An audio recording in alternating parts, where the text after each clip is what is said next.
Wàá rẹ̀ sílẹ̀. Kò sí àǹgì tiẹ̀ ní tó fi ń ròdù ní tó ń ṣe kìkì báyìí. Ó yá lọ. Tẹ̀síwájú sílẹ̀. Koiki Media brings God closer to your doorstep. Bó ṣe ń lọ nílùú Abeokuta níbi táwọn obìnrin ti jáde wípé nǹkan tí àwọn Fúlàní ṣe fún wa nílẹ̀ Yorùbá wípé àwọn ò fara mọ́ sí ayé ẹ̀.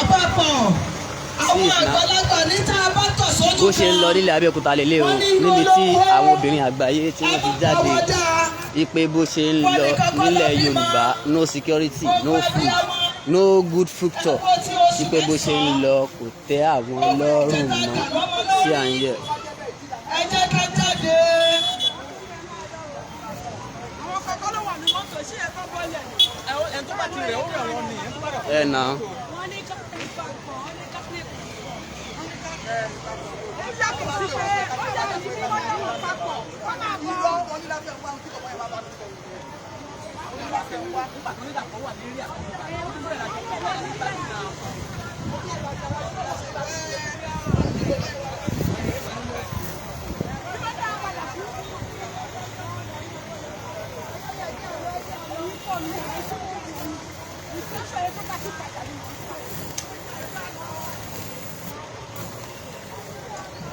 Koiki Media bring the world closer to your doorstep.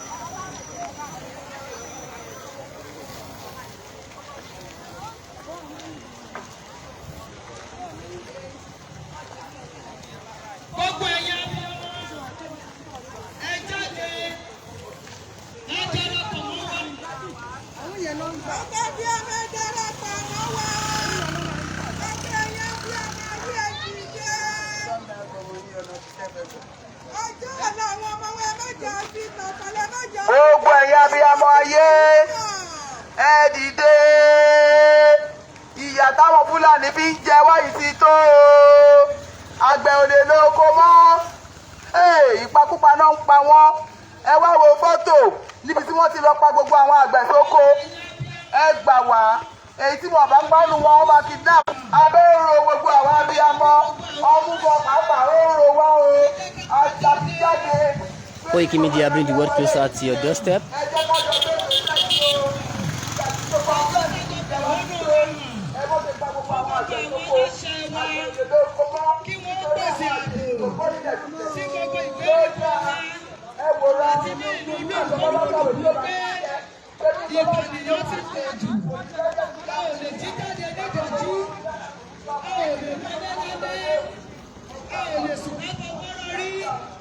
Ìbẹ̀rù bọ́jọ́ lóníkàlùkù ní gbé nínú ìlú.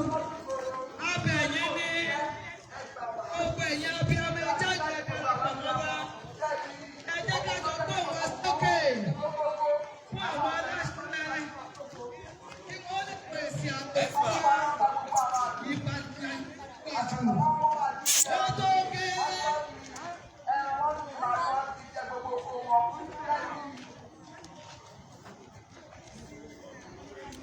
Koiki Media bring the world closer to your doorstep.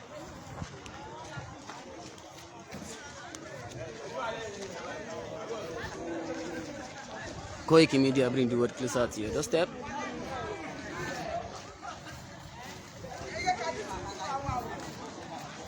See and hear. Bó ṣe ń lọ nílùú Ogun State, ìlú Abeokuta, tí àwọn obìnrin tí wọ́n ti jáde wípé nǹkan tí àwọn Fúlàní tí wọ́n fi ojú wa rí nílẹ̀ Yorùbá wípé àwọn ò fara mọ́. Ẹ wò ó, àwọn obìnrin ló jáde yìí.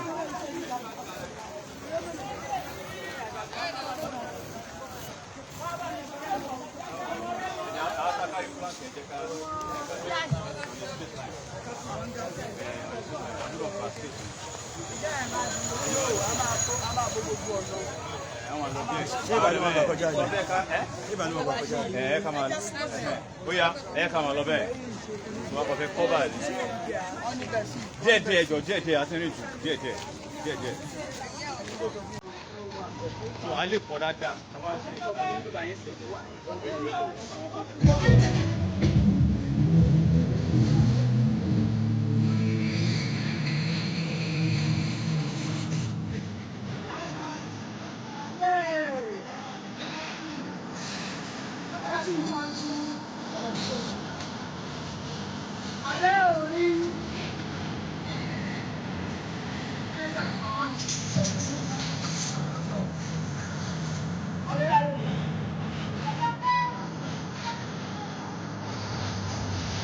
suite aussi Naija.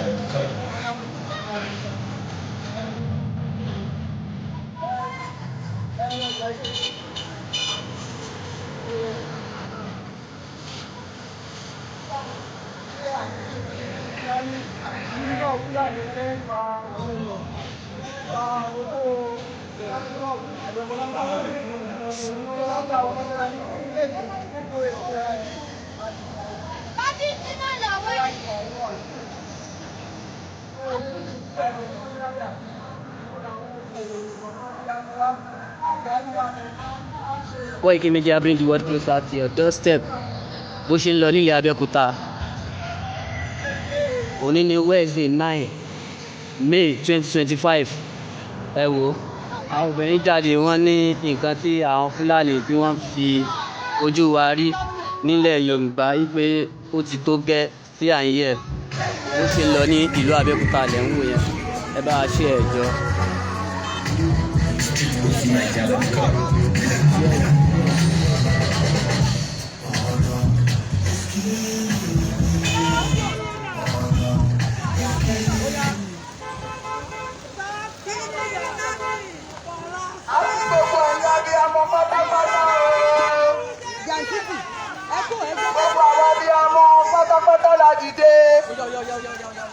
Kí nìdí tá a fi dìde? Bí Fúlàní ṣe ń pa wá nípakúpa ó tó gẹ́. Àgbẹ̀ ò lè lóko mọ́ o.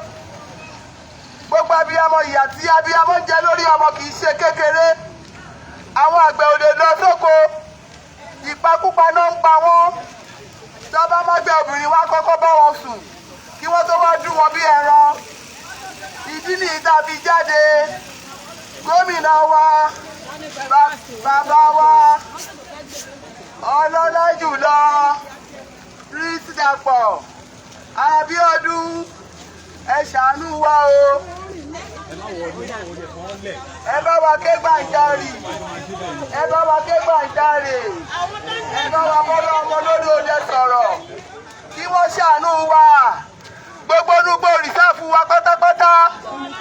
Ibẹ̀ gángan làwọn kan lọ̀rọ̀ sí ìwà o. Ibẹ̀ làwọn Fúlàní ń gbé o. Ibẹ̀ náà ti jáde wá ṣọṣẹ́ o. Fún gbogbo wa nínú ìlú o. Ẹ gbà wá.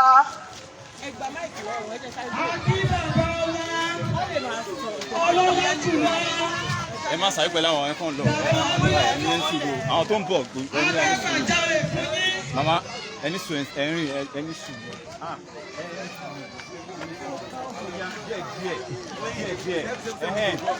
Ó máa everybody o díẹ̀. Ẹ má wọrí ẹ fi wọ́n lẹ̀ ọ fẹ́ lọ mẹ́yàn mọ́lẹ̀ lẹ́yìn má wọrí ṣé ẹ má wọrí ẹni sùúrù a máa bá wọn bẹ̀ ẹ̀yin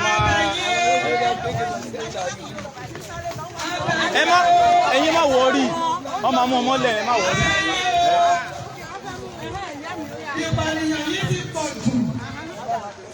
Abẹ́yìn ẹ bá wa pèsè ààbò fún àwọn ògo ọ̀la wa, fún àwọn ọjọ́ ọ̀la wa, fún àwọn àgbẹ̀ wa.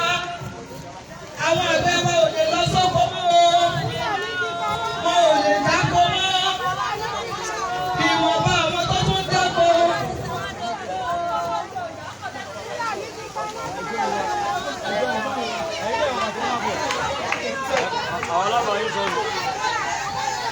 Gbogbo ìpàdé ọmọ pátápátá la jáde wá bá o. Ẹ jẹ́ kájọ jàjà yìí ó. Koiki Media bring the world closer to your doorstep. Ẹ jẹ́ kájọ pé gbàǹjarè. Fún gómìnà wa, ìgbàgbọ́ta táwọn Fúlàní ń gbọ́ wọ́ọ̀yì jù. Gómìnà wa, ọlọ́lá jùlọ, ọmọọba Dàpọ̀, Abíọ́dún, ẹ gbà wá o. Ẹ gbà wá o. Ti di pé ẹ gbà wá gbogbo rìsáàfù wa pátápátá ní gbogbo àwọn Fúlàní ìgbé. Ìgbàgbọ́ náà ń bọ̀ wá àgbẹ̀ wa o. Ìgbàgbọ́ náà ń bọ̀ wá àgbẹ̀ wa o. Wọ́n tún fi màálù gbogbo wọn. Ẹ ṣàánú wọn gbà wá. Ìdí ni táwọn ọ̀gá wọn fi dìde náà fi jáde o. Ẹ ṣàánú wa o. Bàbá wa, ọlọ́lá jùlọ, ẹ̀yin la kígbe wá bá ẹ̀yin la ké sí lọ́rùn ẹ ṣàánú wa o. Ẹni tó tó ní ìgbà ẹni tó tó ní ìgbà ló yẹ ká fọ̀rọ̀ lọ o. Ìdí nìyí la fi dé Bàjáde wá bá yín o. Wọ́n ní ká dúró, wọ́n ní ká dúró. Bàbá wa ẹ ṣàánú wa o. Ẹ bá wa dàwọn ẹ̀ṣọ́ aláàbò. Wọ́n ní má sọ̀rọ̀. Ẹ gbà wá o. Ẹ bá wa dàwọn ẹ̀ṣọ́ aláàbò. Sínú gbogbo ìsáàfù wa ṣàánú wa. Fúlàní pa wá tẹ́ o.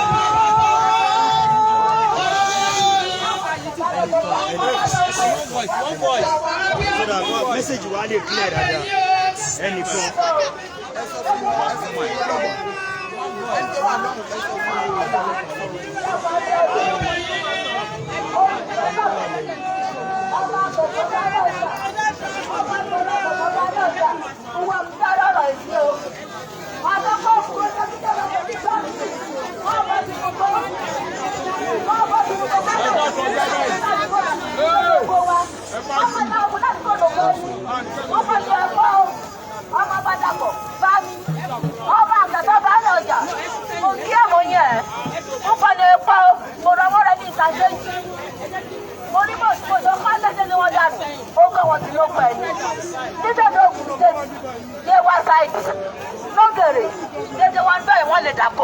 wọ́n lè lọ́ọ́ kó gáàdì yẹn wọn lọ́jà ọmọ fúlàní àbọ̀ sóko wọ́n á mú búṣú wọ́n bẹ̀rẹ̀ sí ní gbé àwọn ẹranko wọn wọ́n á máa gá àwọn màálù wọn wọ́n á mú ẹ̀jẹ̀ wọ́n á gá àwọn fúlàní àwọn màálù wọn wọ́n á má gbàdó ọmọ jáde nínú àwọn màálù wọn bá mi náà pàdé ọdún ọba àtẹ̀kọ́ba ṣọ̀ṣà yóò yẹ kórìíwá ẹ̀yẹ kórìíwá o ọ̀gá kórìíwá agbára rẹ̀ wọ́n lè kó tó.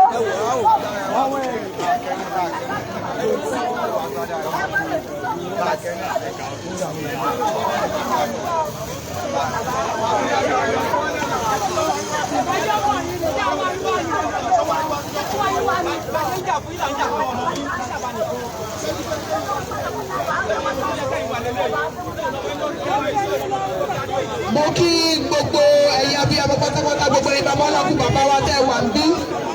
Bàbá wa ọlọ́lá jùlọ Prince Dàpọ̀ Abíọ́dún Akínyó Akẹ́gbàjáde wà báyìí nì pé kẹ́ ẹ gbà wá ìpakúpa táwọn Fúlàní ń pa wá ẹ gbà wá ẹ ṣàánú wa ẹ ṣàánú wa ẹni tó tó ní ìgbà ló yẹ ká fọ̀rọ̀ lọ ẹ tó wá gbàdá ṣe wá fọ̀rọ̀ lọ yìí ẹ bá wọn sọ fún bàbá wọn ọmọ olódò tẹ ipe kí wọ́n da gbogbo àwọn ẹ̀ṣọ́ aláàbò sínú gbogbo rìsáàfù wa pátápátá ibẹ̀ ni àwọn Fúlàní ń gbé ibẹ̀ lọ fi ṣeré ibẹ̀ lọ gbé ibẹ̀ lọ fi wá ṣọṣẹ́ oríṣiríṣi nínú igbó wa wọ́n máa wọnú oko wọ́n máa pa gbogbo àwọn àgbẹ̀ èyí tí wọn bá pa ṣe lọ́ máa kidnap ẹ̀ wọ́n máa béèrè 10 million wọ́n máa béèrè 20 million wọ́n béèrè 150 million ẹ gbà wá ǹjẹ́ táwọn àgbẹ̀ yìí bá ní owó tí wọ́n béèrè yìí kí ló fẹ́ lọ ṣe lóko wọ́n ti wọ́n gógógó gbogbo àwọn ọ̀dọ́ náà jáde wọn ò ríṣẹ́ ọ̀dọ́ gbogbo ọ̀dọ́ ti di yàwúyàwú kan sí gbòòrò ọ̀dọ́ ọkùnrin àwọn ọ̀dọ́ tó jọkùnrin wọ́n ti di yàwúyàwú àwọn ọ̀dọ́ tó jóbìnrin wọ́n ti di olóṣó sí gbòòrò ẹ gbà wá bàbá wa ọlọ́lá jùlọ Prince Dàpọ̀ Abíọ́dún Akẹ́gbàjáde wà báyìí nì ẹ jọ̀ọ́ ṣàánú wa ẹ jọ̀ọ́ ṣàánú wa ẹ ṣàánú wa ẹ bá wa dà àwọn ẹ̀ṣọ́ aláàbò sínú gbogbo wa pátápátá ẹ gbà wá Ìṣàgámù ní sáìdì ìtajẹ́jì ó ti dàrú jẹjẹ wọ́n dáná bẹ́ẹ̀ wọ́n pa àwọn èèyàn wọ́n kidnap ìjòhùn káàkiri gbogbo ọgbà ìgbogbo tó wà lọ́ba títí dé kí lórúkọ ìpolówóta olódó ọ̀dẹ́dá kílà wọn ò lè ní oko mọ́ gbogbo ìgbèríko tó wà Ṣàgámù gbogbo ìgbèríko tó wà ní Ìjẹ̀bú Òde gbogbo ìgbèríko tó wà káàkiri wọn ò lè ní oko mọ́ ẹ gbà wá ẹ̀ṣọ́ ààbò láfẹ́ ààbò kí gbogbo mọ́dẹ̀ lè dẹ̀rọ̀ ẹ ṣàánú wa àwọn abiyamọ abẹ́ ń ta wá ọmú ń ta wá ẹ gbà wá lọ ṣe jáde ìyà yìí ti pọ̀ jù àjèjì kí gbónílẹ̀ dulẹ̀ ní gbogbo àwọn àjèjì ti lé wa pa lórí ilẹ̀ wa ẹ jọ̀wọ́ ẹ má wò wá rọ̀ báyìí àwa yìí náà lè joyè lé lórí àwa náà la dúró sí yìí àwa náà la gbé yín wọlé bàbá wa àbàbà bí ọmọ nìyí abiyamọ tó ń gbàgbé ọmọ ta nìyí ẹ dìde àwọn ẹ̀ṣọ́ aláàbò ẹ bá wa dà wọ́n sínú igbó wa. ẹ sẹ́yìn. Salamu alaikum na gaishe ba mutane na daga Abeokuta da Allah dan ya Rasulullahi mu roke ka ne muna da mutu kadan mutanen mu suna dan kashe mu cikin gona ba za mu yi a cikin gona ba in za mu je cikin gona ba za su yadda su cikin gona ba kowa ba su da mutane da yawa ne ba su da mai gida kuma kamar ni da kuka gani yanzu sun kashe mai gida na cikin gona mun sun kashe mai gida na cikin gona ga yara ga kowa ba wanda yake kula da mutane da ba Abeokuta mutan kasa da ne shi yasa muka zo muka same ka nan da Abeokuta da ba Abeokuta da Allah da annabi ka ba mu da ne za su dinga kula da mu mata ba mu da yara ga yara mu ba su da aiki kuma ba su da olùpọ̀jù láti ló pọ̀ jù. wọ́n náà wúyá yára ìgbà yára ìgbà jẹ́wà dàgbà Abeokuta náà kẹ́rù ẹgbẹ́ má jẹ́ bàbá wọ́n tún ká jẹ́ kùsùn náà ní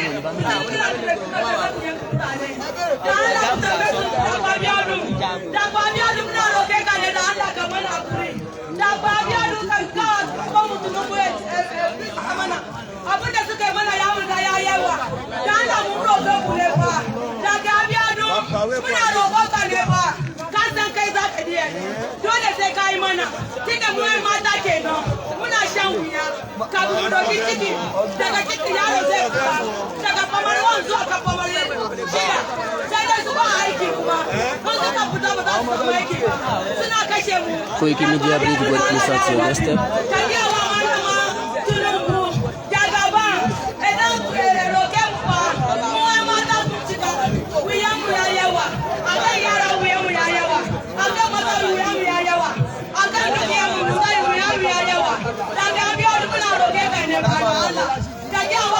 Yan sanda ne, sojoji ne, su fita su je cikin gona, za su wanda suke kashe mutane, za su gane suke kashe mutane. Da ba Abeokuta muna roke ka, da Allah dan ya Rasulullahi, kai mun mutanen magana, ka tunanin mutanen yan mata suna can wuya cikin duniya wannan, ba za mu iya ci abinci ba. Aki bàbá wa, ọlọ́lá jùlọ, ọmọ ọba, Dàpọ̀ Abeokuta, gbogbo àwọn abiyamọ, àwọn abayín o, abẹ̀yìn, àti ẹ̀yin, àti dẹ́bùtì yín, kí ẹ bá wá ṣe ètò ààbò sí gbogbo ìgbèríko wa, àwọn àgbẹ̀ wa, wọn ò lè lọ sóko mọ́, àwọn bàbá wa, wọn ò lè dáko mọ́, àwọn tó ń tún gbìyànjú láti dáko, wọ́n tún fi ẹran màálùú já oko wọn, àwọn tó bá sọ̀rọ̀ nínú wọn, wọ́n fi ìbọn AK-47, wọ́n fi pa wọn sóko, wọ́n tún gé wọn kélekèle, abẹ̀yìn ni gẹ́gẹ́ bí aláṣẹ ẹni tó tọ́ ní ìgbà ló yẹ ká fọ̀rọ̀ lọ.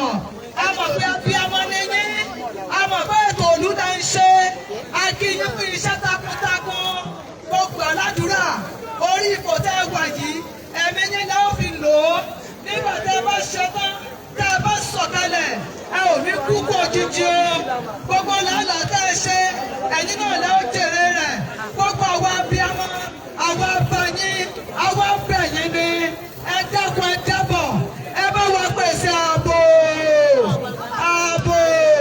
ẹ bá wa kó gbogbo àwọn elétò ààbò lọ sí gbogbo ìgbèríko wa. Òṣò ń jẹ nínú ìlú o, ebi ń pawó o, wàhálà yìí ti pọ̀ jù, àti ratalọ́jà, oògùn ní ìrẹsì, owó gógógó, gàrí òṣètò, arúgbó nílé ìwé, wọn ò ríṣẹ́ fi ṣe, wàhálà abiyamọ ti pọ̀ jù, ẹ jẹ́ káwọn abiyamọ jèrè ọmọ, ọ̀pọ̀lọpọ̀ ń ṣiṣẹ́ alábàárù, kọ́mọ tó relé ìwé, wọ́n kàwé tán wọn ò ríṣẹ́ fi ṣe, ọ̀pọ̀lọpọ̀ ń ṣe yahoo, ọ̀pọ̀lọpọ̀ ọmọ yahoo plus, a ò fẹ́ rú eléyìí láàrin àwùjọ wa, a ò fẹ́ káwọn ọmọ wá dì dìdàkudà a ò fẹ́ káwọn ọmọ wa di terrorist a ò fẹ́ káwọn ọmọ wa bọ́ sọ́wọ́ àwọn ajínigbé a nílò ètò ààbò tó péye abẹ́ bàbá wa gómìnà wa ọlọ́lá jùlọ ẹni ọ̀wọ̀ Dàpọ̀ Abíọ́dún ẹ ṣàánú wa o gbogbo àwọn ọmọbìnrin wa wọ́n ti di olóṣó tán ẹ bá wa bá bàbá wa pírẹsidẹ̀ntì wa Bọ́lá Ahmed Tinubu ọmọ olódòdó ẹ bá wa bá wọn sọ̀rọ̀ kí wọ́n pèsè ààbò fún wa abẹ̀yìn ni o gbogbo àwọn abiyamọ abẹ̀yìn ni. Mo kí ìyá wa ẹnjìníà Noimot Abiodun Noimot Salako mo mọ̀ pé ẹ máa gbóhùn wa báyìí mo fẹ́ kí ẹ bá wa jíṣẹ́ fún bàbá wa Prince Dàpọ̀ Abíọ́dún nítorí wípé abiyamọ kì í gbẹ́kùn ọmọ ẹ̀ kó má ta ti wèrè àti wá sunkún wá bá yín báyìí wípé ìyà tí à ń jẹ lórílẹ̀‐èdè wa ó ti pọ̀ jù eku òkè bí eku ẹyẹ òdú bí ẹyẹ ọmọ ènìyàn ò fọhùn bó ṣe yẹ kó fọhùn kò sóúnjẹ mọ́ oko ò ṣe é lọ ọjà ò ṣe é rè àwọn ọmọ iléèwé ò gbádùn ẹ̀kọ́ mọ́ àwọn tó ti kà á tó òrìṣẹ́ fi ṣe gbogbo àwọn tó kù wá níbí náà ti sọ̀rọ̀ lẹ́nìí mi ìfẹ́ tún máa sọ àsọtúnsọ ṣùgbọ́n mo bẹ̀ màmá wa ẹnjìníà Noimot Salako ẹ jọ̀ọ́ bí ẹ ṣe gbọ́ ẹkún wa yìí ẹ bá wa jíṣẹ́ fún bàbá wa wípé àwa ọmọ wọn arán yín sí wọn àwa abiyamọ obìnrin àgbáyé Ìgbò wà ń bí Haúsá wà ń bí Yorùbá wà ń bí ẹ jọ̀ọ́ èyí tí ìyà ń jẹ wá ó ti tó wọ́n ṣe ń pa wá sóko tó ń pa wá sódò ẹ jọ̀ọ́ abẹ̀yìn ẹ jẹ́ ẹ bá wa wá ọ̀nà ìdádúró ẹ̀ ó ti pọ̀ jù ìyà ń pọ̀ jù o ẹ jọ̀ọ́ abẹ̀yìn ni à ń máa retí láti gbọ́ lọ́dọ̀ yín nítorí pé láàárín ọ̀sẹ̀ à ń kàn yín lára ní ọ́fíìsì yín láti wá gba àbọ̀ iṣẹ́ tí a rán yín ẹ ṣeun o. obìnrin rere làwa obìnrin rere làwa à ń tọ́jú ọmọ wa à ń ṣèkẹ́ ọkọ wa o obìnrin rere làwa obìnrin rere làwa obìnrin rere làwa à ń ṣèkẹ́ ọmọ wa à ń ṣèkẹ́ ọkọ wa o obìnrin rere làwa obìnrin rere ni màmá wa ẹnjìníà.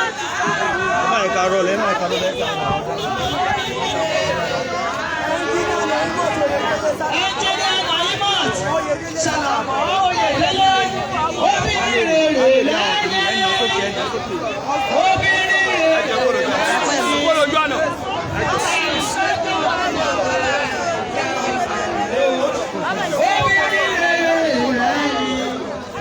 lọ sódò mọ́ àwọn wọ́n ti dolóso lọ sí ìgboro àwọn ọkùnrin wọn wọ́n ti di yahoo ọmọ ti ń ta ọkọ ti ń ta aya ti ń ta ọkọ gbogbo nǹkan tó ń ṣẹlẹ̀ lórílẹ̀‐èdè yìí ó ti sú wa ó ti dé góńgó ọrùn wa àwọn abiyamọ obìnrin àwa jáde wípé káwá bá yín sọ̀rọ̀ torí àwọn ìpè abiyamọ bíbí lẹ́yìn náà láti mọ̀ ìpè abiyamọ kì í gbọ́ ẹkún ọmọ ẹ̀ ó má tàti wèrè afẹ́kẹ́ bá wa tàti wèrè sí ọ̀rọ̀ yìí gbogbo àwọn mùsùlùmí gbogbo àwọn kìrìsìtẹ́nì gbogbo àwọn oníṣẹ̀ṣe à ń bẹ̀ yín ẹ̀yin bàbá wa wọ́n ti pa ògo ọ̀la wa wọ́n ti fẹ́ pa wọ́n tán àwọn ọ̀rọ̀ afẹ́ gbójúlé ìgbà wo ni ìran ò ní parí ẹjọ́ màmá mi orí ìkúnlẹ̀ ìwọ̀n wà màmá mi ọmọ aládé ẹ bá wa jíṣẹ́ fún bàbá wa ẹ jẹ́ kó mọ ìyà tó ń jẹ wá obìnrin ló nílé obìnrin ló ní ìlú obìnrin ló gbóyún obìnrin ló fọmọ lọ́yàn obìnrin ló fọmọ sẹ́yìn làwọn ẹ̀jẹ̀ gbogbo ìyà yìí gbajúmọ̀ wà jọ̀rọ̀ ọmọ yẹn ìyá wa ẹ ṣe àdúgbò pé ẹgbẹ́ ti gbọ́ wa àdúgbò lọ́wọ́ ìkíni kan ni láti ọ̀rẹ́ ẹ̀yìn yìí ẹ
Koiki Media bring the work closer to your doorstep today being 9th of April 2025. We are right at Abeokuta right now.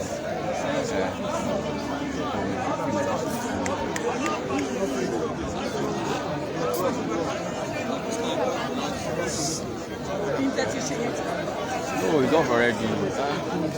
It's not like the negative. Okay.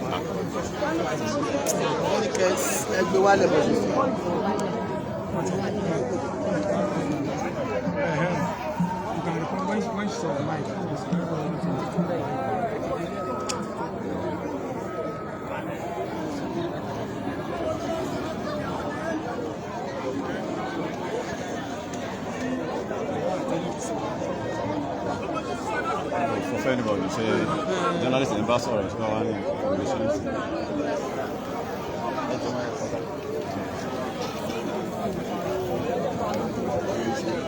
Sorry, where I am, Kisal. Excuse me.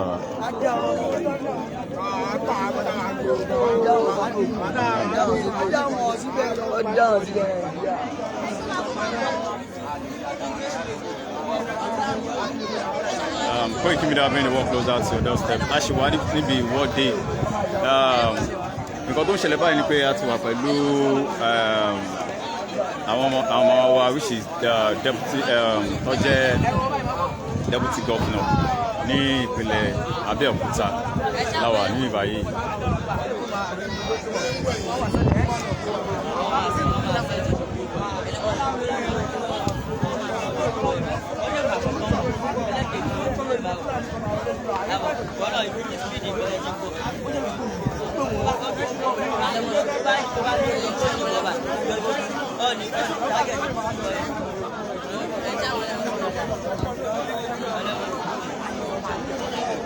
Koiki Media bring the work closer to your doorstep today being 9th of April 2024. We are still live at the event that is taking place today. Rally tó ń lọ lọ́wọ́lọ́wọ́ fún ìwọ́de fún àwọn obìnrin àgbáyé tó ń fi ẹ̀hónú hàn. So ibi tá a wà ní à ń pè ní Abeokuta. So bẹ́ẹ̀ ṣe rí àwọn bá deputy governor wọ́n bá wọn sọ̀rọ̀ lọ́wọ́ báyìí ibẹ̀ la wà tó ń tí bá wọn sọ̀rọ̀ lọ́wọ́ báyìí. So gbogbo obìnrin jáde láti fi ẹ̀hónú wọn hàn. Koiki Media bring the work closer to your doorstep.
Koiki Media bringing you closer to your step today being 9th of April 2024. We are still live at the protests that are still going on, that all the women came out to protest against insecurity in the land.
Nọ́mbà wọn ò lọ́mbì o.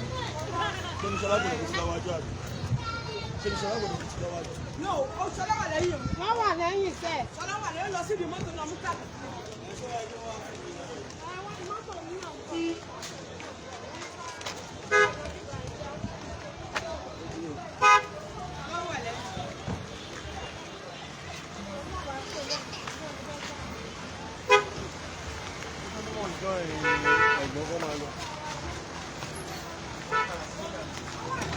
Wọ́n omeyo.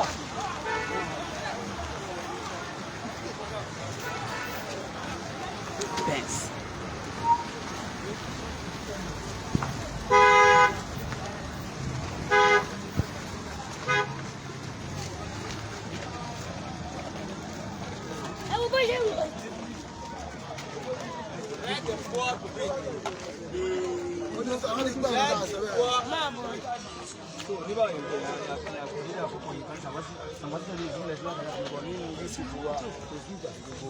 Bí ẹ ti máa ń darapọ̀ mọ́ wa níbi ìtẹ̀lé. Ẹ wo àwọn pẹ̀lú àwọn ọmọ wa ń bí àwọn ọmọ mi ní dáadáa. Ìwé ìgbà náà ṣe bí Abẹ́òkúta ní ọ̀sán ṣẹ́yà. Ó wà ní báyìí. A rí nínú ìpẹ̀lú àwọn abiyamọ ìlú tó ti gbẹ̀dẹ̀ nígbà. Ní ẹsẹ̀ tèmi o. Àwa fi èròǹgbà àwọn fún àwọn ìjọba láti jẹ́ kó mọ̀ bí gbogbo bí Fúlàní ṣe pa gbogbo àwọn àgbẹ̀ wa lóko wa lọ́rùn. Èròǹgbà yín ṣe pàdé nípa àwọn àgbẹ̀ tó nìkan náà ni. Ó ní kọ́kọ́ ní owó kò sí ẹni tí àtàwọn epo ìṣẹ́lá gàrí ò ṣe pọ̀ jù. Kò jẹ́ ṣe pé kò sílẹ̀ kalẹ̀ sí káàkó. Ṣùgbọ́n oko táwọn tí wọ́n àwọn àgbẹ̀ ń wọ̀ tí wọ́n ń dá oko níbẹ̀ níṣẹ́ làwọn Fúlàní pa wọ́n nípa tó wà.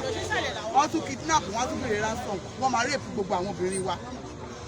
Ẹ dẹ̀ nígbàgbọ́ pé ogun tẹ̀ ṣe ìgbé ìjọba máa gbọ́. Bẹ́ẹ̀ni, ìjọba ìpínlẹ̀ ìjọba. bẹ́ẹ̀ni kódà ibi tá a wà yìí àwa ní kọ́bítì báyìí báyìí ní mọ́ṣáláṣí Jímọ̀. Kọ́bítì náà gbé bí Bẹ́ẹ̀ni àwa rí onímọ̀ ẹ̀rọ ẹnjìnìà náà ìmọ̀ ìsàlàkọ́ bóde bá àwọn ní deputy governor wa lógùn state. Igbákejì gómìnà ní Bẹ́ẹ̀ni igbákejì gómìnà wa wọ́n dẹ̀ gbọ́rọ̀ yìí wọ́n dẹ̀ àwọn ló bá wa sọ̀rọ̀ fúnra wọn.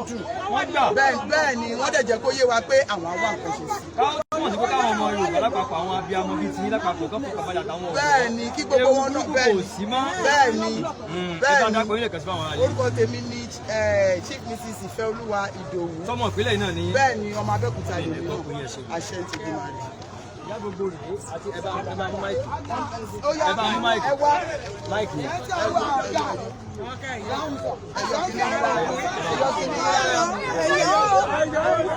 Ẹ dákun orúkọ yín bá ń dá fáwọn àlè.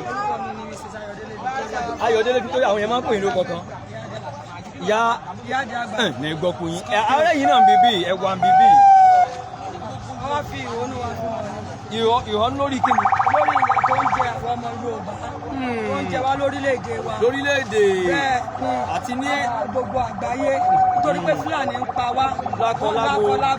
Wọ́n dẹ̀ ń gba ransom lórí àwọn ọkọ wa. Wọ́n ń gbà lórí àwọn ọmọ wa. Àwọn ọmọ jáde gan wọn ò níṣẹ́.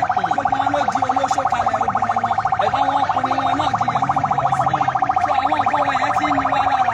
Tí gbogbo bẹ́ẹ̀ ni tó ti ń ga ju ẹ̀mí àwọn òbí tó tọ́ mọ́. Tá a rán ọmọ agbọ́mọ sínú fún odidi oṣù mẹ́sàn-án.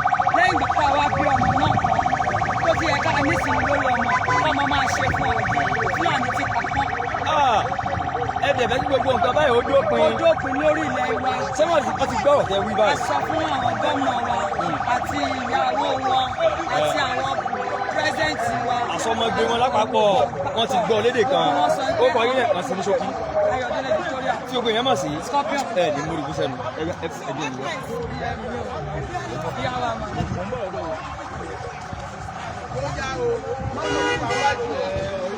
Mọ́tò wa ti wà wájú o.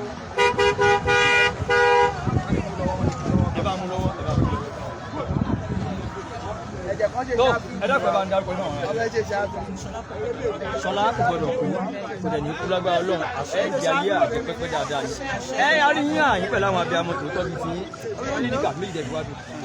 Bẹ́ẹ̀ni, tí àfijọ́ àti oúnjẹ wa.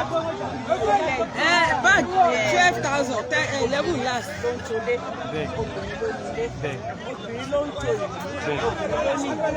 Lóòótọ́ àwọn bàbá wa jẹ ọba lé wa lórí, wọ́n jẹ baálẹ̀ lé wa lórí, wọ́n jẹ ọkọ lé wa lórí.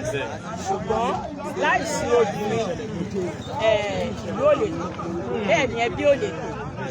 Ìdí nìyẹn tí àwọn abiyamọ ta fi sọ pé ká jáde lénìí lórí gbogbo nǹkan tó ń ṣẹlẹ̀ ní orílẹ̀-èdè yìí tí oko ò ṣe é lọ, tódò ò ṣe é lọ, ọjà ò ṣe é lọ, àwọn ọmọ ò lè lọ iléèwé, ẹ̀kọ́ àwọn tó kẹ́kọ̀ọ́ dájú pé wọn ò ríṣẹ́ fi ṣe. Òun ló mú wa láti jáde kígbe fún àwọn bàbá àti màmá wa ká wá ṣe ìwọ́de wọ́ọ́rọ́wọ́ ní tìbínùbí ká báwọn sọ̀rọ̀ wọ́n lè mọ gbogbo ẹ̀dùn ọkàn wa. Ṣé inú ọ̀rọ̀ tẹ bá wọn sọ yẹn ẹ dẹ̀ lérò pé ìjọba ìpínlẹ̀ àti ìjọba àpapọ̀ ti gbọ́ ọ̀rọ̀ yìí tí ò ní jẹ́ pé bóyá ìwọ́de jẹ́ lásán? Mo nígbàgbọ́ pé ìwọ́de kò lè jẹ́ lásán. Ìdí ni wípé a rí i pé màmá wa dẹ́pútì wọ́n wà nítòsí. Igbákejì gómìnà ìpínlẹ̀ tàwa yìí. Igbákejì gómìnà. Onímọ̀ ẹ̀rọ Mrs. Salako. Mrs. Salako a rí i pé wọ́n wà nítòsí. Àwa náà àwa sọ pé tí ìyàwó àìtí wà nítòsí ẹ jẹ́ ká súnmọ́ wọn ká fi ẹ̀hónú wa hàn. Wọ́n lè jíṣẹ́ fún bàbá wa ọmọọba Dàpọ̀ Abíọ́dún láti ọ̀dọ̀ bàbá wa. A mọ̀ pé gbogbo ẹ̀hónú wa yìí á dé ọ̀dọ̀ olórí orílẹ̀-èdè yìí. Bàbá wa Aṣíwájú Tinubu. Ọ̀pọ̀lọpọ̀ sínítọ̀ ló wà ńbẹ̀ àti local government chairman tí mo dẹ̀ mọ̀ wípé láìpẹ́ láì jìnnà wọ́n á pè wá láti bá wa sọ̀rọ̀ torí pé deputy sọ fún mi. Mo fẹ́ débẹ̀ náà ni pé mo kẹ́fìn àti deputy nínú fọ́nrán kan ẹjọ́ ń sọ̀rọ̀ kan tí yóò yọ ayé anybody inú bá àwọn tó wà ní ọ̀pọ̀ olùmọ́tẹ́jọ́ sọ bẹ́ẹ̀ lè kàn sí ẹ̀ fún wa ní fẹ́rẹ́ jógí bí ẹ̀ tí ẹ̀ wọnú kókùn lọ kátàtì ẹ̀gbọ́n fẹ́rẹ́ jógí. Ó dáa nǹkan tó ṣẹlẹ̀ ni wípé ìgbà tí bàbá wa rí i pé a wà ń bí mo nígbàgbọ́ pé wọ́n ti tẹ́tí sí gbogbo nǹkan tá à ń sọ láti ìgbà tá a ti dúró síwájú mọ́ṣáláṣí wọ́n fi etí ń kọ́ nǹkan tá à ń sọ nínú ilé bẹ́ẹ̀ ni àwọn tó wà lẹ́yìn wọn wọ́n wá síta wá gbọ́ nǹkan tá à ń sọ wọ́n lọ fi èsì padà fún màmá wa nígbà tí màmá wa jáde wọ́n dúró èmi náà bá lórí ọ̀rọ̀ wọ́n dúró kí n gúnlẹ̀ ìgbà tí mo gúnlẹ̀ màmá wa wá pè mí mo kọ́kọ́ fẹ́ gbé gbohùngbohùn fún wọn mo rò pé wọ́n fẹ́ sọ̀rọ̀ ni wọ́n ní àwọn fẹ́ sọ̀rọ̀ ṣùgbọ́n àwọn ò fẹ́ lo gbohùngbohùn tó ráwọn ti jókòó ti pẹ́ díẹ̀ màmá wa wá sọ pé kí n ṣe àpèjúwe ẹni tí mo jẹ́ mo dẹ̀ ṣe àpèjúwe ara mi fún màmá wa inú wọn dùn pé ọmọ Ògùn lèmi náà màmá wa sọ wọ́n yànnàná àwọn nǹkan kan tó jẹ́ pé tí èmi àti àwọn bíi mélòó kan lábàlọ́pọ̀ màmá wa ṣe ìpàdé wọn á túbọ̀ ṣe àlàyé lé lórí torí màmá wa fi yé wa pé ọ̀pọ̀lọpọ̀ nǹkan tó ń ṣẹlẹ̀ ni àwọn mọ̀ sí pé orí ìpínlẹ̀ Ògùn ìpínlẹ̀ tó dáa dẹ̀ ni nítorí pé bàbá wa Prince ọmọọba Abíọ́dún bí wọ́n bá ṣe gbọ́ nǹkan kó ṣẹlẹ̀ báyìí náà máa ti gbé ìgbésẹ̀ lórí ẹ̀ ní kíákíá wọ́n wá fi àpẹẹrẹ interchange tí mo mẹ́nu lé wọ́n fi ṣe àpẹẹrẹ wípé bí bàbá wa ṣe ti gbọ́ náà ti dá àwọn agbófinró síbẹ̀ láti ṣe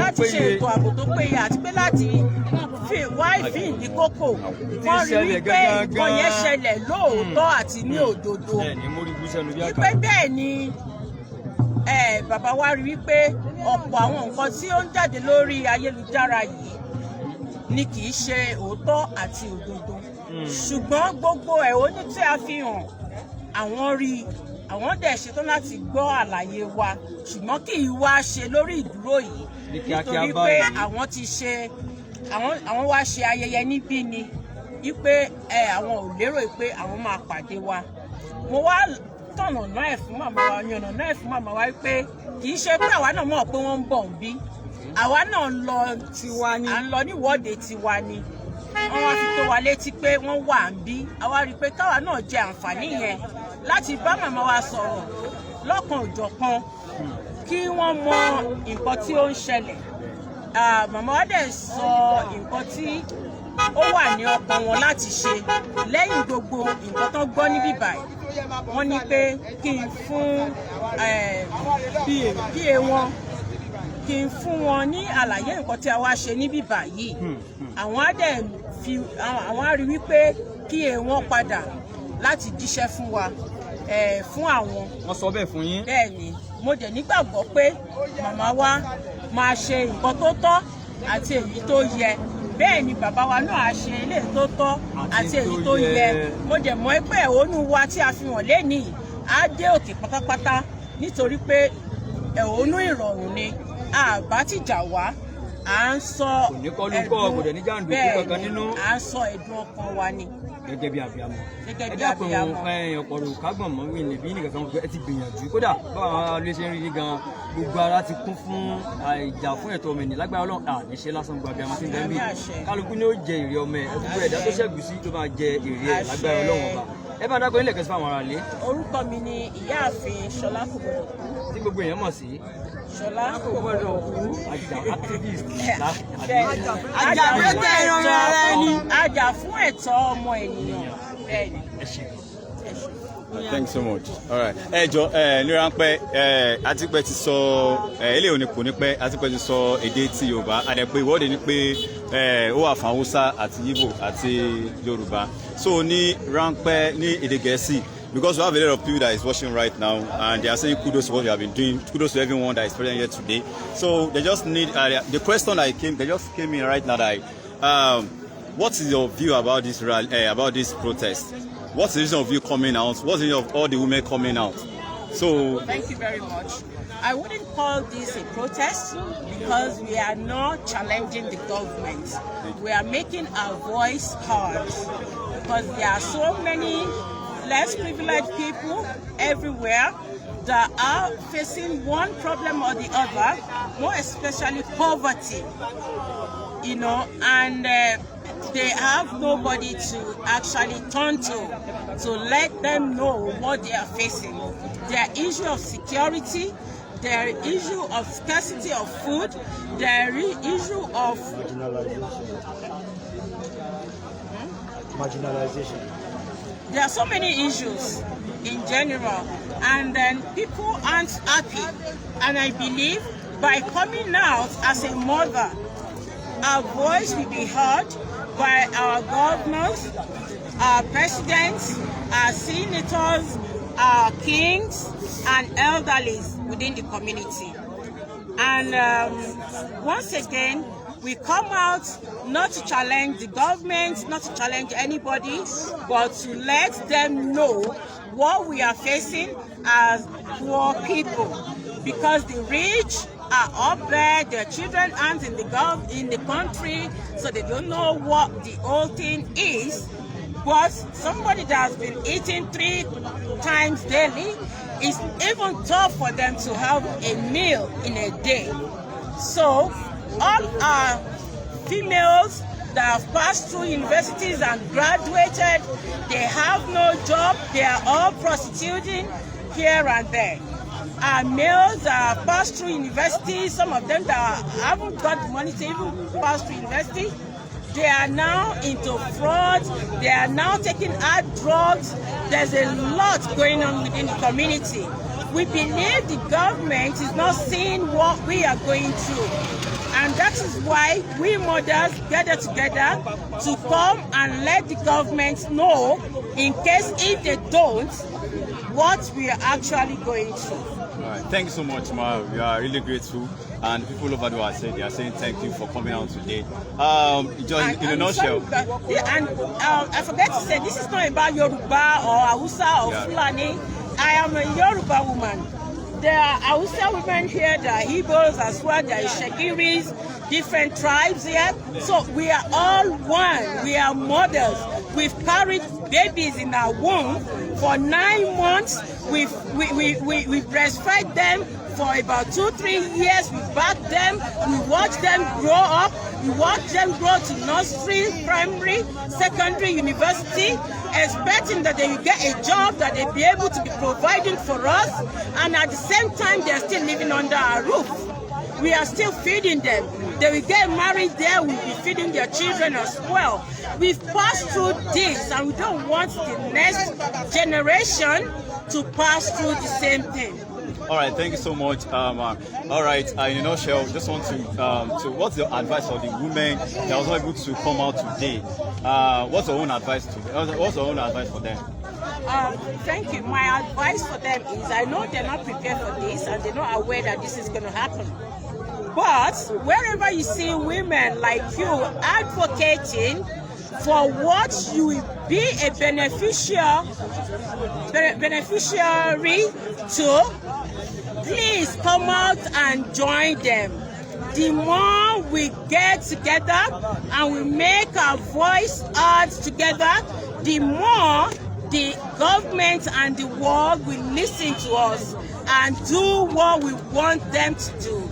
The more they will acknowledge what we are doing, the more they will appreciate every one of us as a mother. All right, thank you so much. As you can see our great-grandma, great-mother that came out in masses. All right, I just want to do a word of appreciation to them, for you guys to come out in masses, for the energy. We have been working since 10 o'clock to this time. It shows they have the energy as a woman, as a mother. So what's your word of appreciation and the word of thanks to them?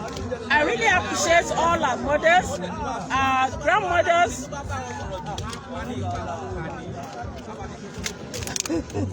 Sorry, I'm thirsty. We appreciate all our mothers, our grandmothers for coming out today.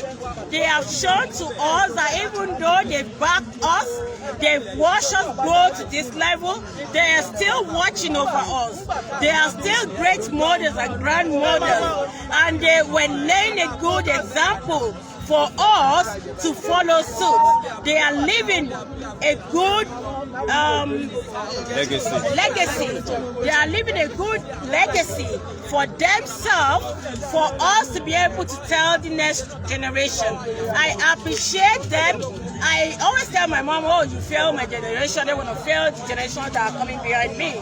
That is the truth. And I appreciate the support that the husbands give to their wives for allowing them to come out today and do what we have done here. I really appreciate every one of them.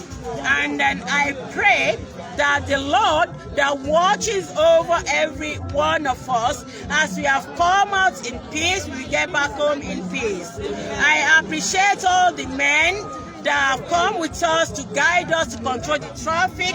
I appreciate you. You are one in a million, because I expected other men that see us going to join us to support those that are controlling the traffic. And I can tell you, it's only 2 men that I saw joining us in many men that will come through from where we started to where we are now. So I can count about 3, 4, 5, up to 10 women that has joined us, that are not with us when we started. This is what we want. We know the world is turning other way around.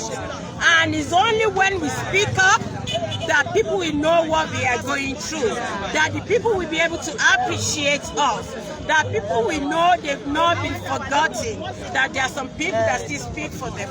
Sorry, I speak Yoruba as well.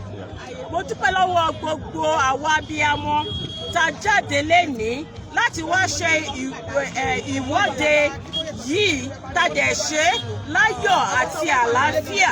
Mo dúpẹ́ lọ́wọ́ yín.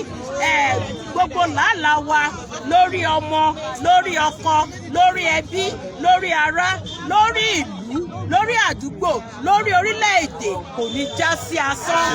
Ìgbà tí àsìkò oore wa bá dé, àní jẹ́ nínú sàárè. Gbogbo àwọn abiyamọ tá wà ń bí lẹ́nìí àti àwọn tí wọn ò lè jáde ṣùgbọ́n tó wù wọ́n lọ́kàn wọn láti darapọ̀ mọ́ wa wípé nǹkan tó ń ṣe yìí ó kan èmi náà máa jẹ níbẹ̀ tó bá dára. Elédùmarè á bá mi wà pẹ̀lú gbogbo yín nígbà tá a bá tún máa ṣe ìwọ́de míì, torí ìbẹ̀rẹ̀ lélẹ́yìí. Ìbẹ̀rẹ̀ kì í ṣoníṣẹ́, ẹni tó bá ṣe é dópin òun la máa gbàlà, bí wọ́n ṣe sọ nínú Bíbélì. Ìbẹ̀rẹ̀ la wá wà yìí, gbogbo wa jọ máa ṣe é dópin. Ìwọ̀nba wa tá wà ń bí lẹ́nìí, tá bá tún máa jáde lọ́jọ́ míì, a máa pé igba, a máa pé ẹgbẹ̀rún. Ayé wa ti pàṣẹ wa yìí máa yin Elédùmarè lógo. Mo wá fẹ́ fi àsìkò ìdúpẹ́ lọ́wọ́ àwọn màmá wa, àwọn arúgbó wa tó tún jáde pẹ̀lú wa wípé èyí tó kù tán lò ní orílẹ̀ ayé wọn ò ní mọ sáré ọmọ. Èyí tó kù kẹ́ lò ẹ̀ nílò nínú àìlera, ẹ̀ nílò nínú ìnira, ẹ̀ nílò nínú àìsàn. Gbogbo nǹkan tó bá wá yẹ fún yín ní ẹ̀tọ́ gẹ́gẹ́ bí abiyamọ tòótọ́, Elédùmarè á ṣe fún orí kọ̀ọ̀kan yín. Bí gbogbo yín ṣe wá bí lénìí, tẹ́jẹ́ bí ní ayọ̀ náà lè máa fi padà sílé. Mo wá fẹ́ fi ẹ̀kọ́ náà dúpẹ́ lọ́wọ́ àwọn bàbá wa, àwọn ọkọ wa, àwọn ọmọ wa tí wọ́n fi àwọn abiyamọ yìí sílẹ̀ fún wa láti jáde lénìí láti wá ṣe ìwọ́de. Mo dúpẹ́ lọ́wọ́ yín. Mo dúpẹ́ lọ́wọ́ yín nítorí pé kì í ṣe gbogbo ọkọ ló máa gba ìyàwó ẹ̀ láyè láti jáde wá ṣe ìwọ́de. Kì í ṣe gbogbo bàbá ló máa gba ọmọ ẹ̀ láyè láti wá ṣe ìwọ́de. Mo wá fi àkókò yìí mo fi gbàdúrà fún yín pé ire tí a máa rí nínú ìwọ́de yìí gbogbo wa pátápátá la máa jọ rẹ̀ láṣẹ ìlú. Àwọn wa ní jẹ́ lẹ́yìn wa, ojú wa, ara wa, ẹ̀mí wa báyìí la máa fi jẹ́.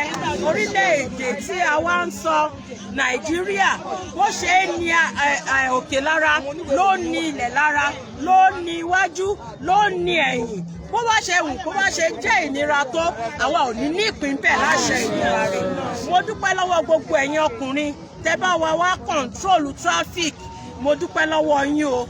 Adélébáre, àrìnàkóre, àfòyà ibi, gbogbo nǹkan tẹ́yìn náà ń béèrè bá ṣe pè yín tẹ́ ẹ jẹ́ wa àti ẹ̀yin tẹ́ ń rìkọ́dù wa tá a pè yín tẹ́ ẹ jẹ́ wa, gbogbo nǹkan tẹ́ ń béèrè lọ́wọ́ Elédùmarè á jẹ yín o òní wá jẹ yín nínú àìsàn á jẹ yín lọ́nà tẹ́yìn gan máa wò ó pé ìrìn àjò tí mo rìn yìí mi ìrìn lásán mo mérè bọ̀ níbẹ̀ bó ṣe máa rí fún gbogbo wa ṣe. ẹ ṣé gan yawa Koiki Media bringing the work closer to your doorstep today being 9th of April 2025. We are still live at Abeokuta where the rally took place. Thanks to everyone that showed up that came. Ẹ ṣé gan adúpẹ́ lọ́wọ́ yín.